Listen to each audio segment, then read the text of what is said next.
I would like to go through two Je suggestions. voudrais faire deux suggestions de modèles. Tout d'abord, quelle est l'approche qui devrait être appliquée ici? Once again, walking it through a little bit more in detail. Pour donner quelques détails, tout d'abord, réunir des données sur la dégradation et le déboisement dans le passé. Beaucoup de pays ont des lacunes dans leur évaluation, mais beaucoup de pays ont aussi la plupart des données disponibles. Et beaucoup de pays se sont dit surpris de voir la quantité de données disponibles. Si vous pensez, si vous examinez des données sur une période de 10 ans dans le passé et élaborer des cartes de couverture forestière de référence pour 2011 et ensuite fournir des résolutions géospatiales pour dire où a lieu la déforestation et ensuite mettre au point des inventaires de forêts, densité des forêts, biomasse, stockage de carbone par hectare. La plupart des inventaires ne comprennent pas la plupart des données qui doivent être recueillies dans le temps, mais cela peut se faire, ne vous en faites pas. Deuxièmement, identifier des couches de données de base, identifier quelles sont les causes profondes de la déforestation. Les routes, l'infrastructure, proximité à des rivières,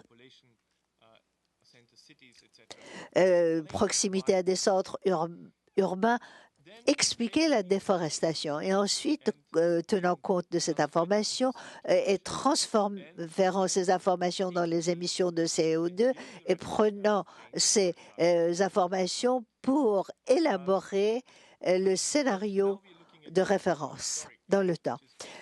Quant à la tendance historique, qui est plus ou moins la même que ce que j'ai décrit tout à l'heure, sauf pour 0,3.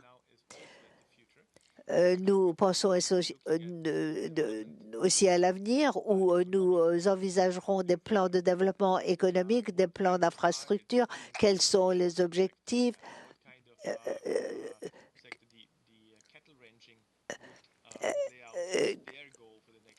quels seront les buts d'extension des pâturages ou les barrages hydroélectriques, prendre ces causes et comment ces nouvelles causes ou les causes actuelles peuvent se répercuter sur une tendance historique de statu quo. Les réductions des émissions seront-elles plus élevées ou moins élevées? Et ces nouvelles informations seraient recueillies et incorporées dans un cas de référence prospectif. Quelques réflexions analytiques aux fins d'analyse pour vous pendant la phase de la préparation au RED. Laquelle des approches dépendra-t-elle du pays et des tendances d'utilisation ou d'affectation des terres? Quels sont les changements anticipés dans les causes profondes de déforestation? Quelles sont les nouvelles infrastructures ou les projets d'infrastructures que l'on peut prévoir? Quelles sont les hypothèses à formuler sur l'incorporation de plans de développement nationaux à des programmes dans le cas de référence? Comment traiter les forêts gérées ou non gérées et la déforestation planifiée ou non planifiée? Est-ce que cela relève-t-il du scénario progressif? Est-ce un acquis ou c'est quelque chose qui peut, est-ce quelque chose qui relève d'une influence externe? Et comment aligner les méthodes et estimations des résultats pour RED ou autres projets et activités subnationales? Il y a des orientations IPCC, par exemple, sur comment les scénarios de référence nationaux peuvent être élaborés. D'autre part, au niveau des projets, des scénarios de référence régionaux. Ceci ne tient compte que des scénarios de référence au niveau des projets sans aucune référence aux scénarios nationaux. Ce sont là des problèmes, des matières à réflexion au moment de l'analyse des cas de référence. Et pour expliciter un peu plus, lorsqu'il s'agit de scénarios de référence nationaux et tout le suivi en jeu, en même temps, vous avez des régions, des projets qui tiennent compte des politiques de référence.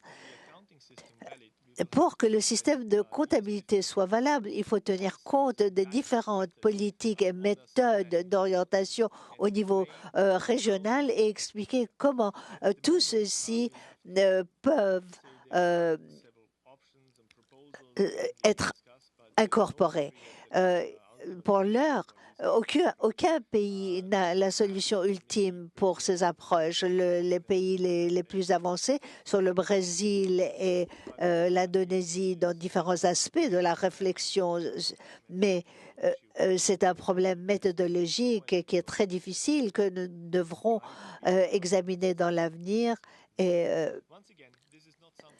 de nouveau, ce n'est pas quelque chose qui demande d'être traité dans la proposition de préparation orale. C'est au moment d'examiner les activités que vous devrez vous pencher sur ces aspects. J'en termine là et je vous remercie de votre attention et je répondrai aux questions que vous aurez à m'adresser. Merci.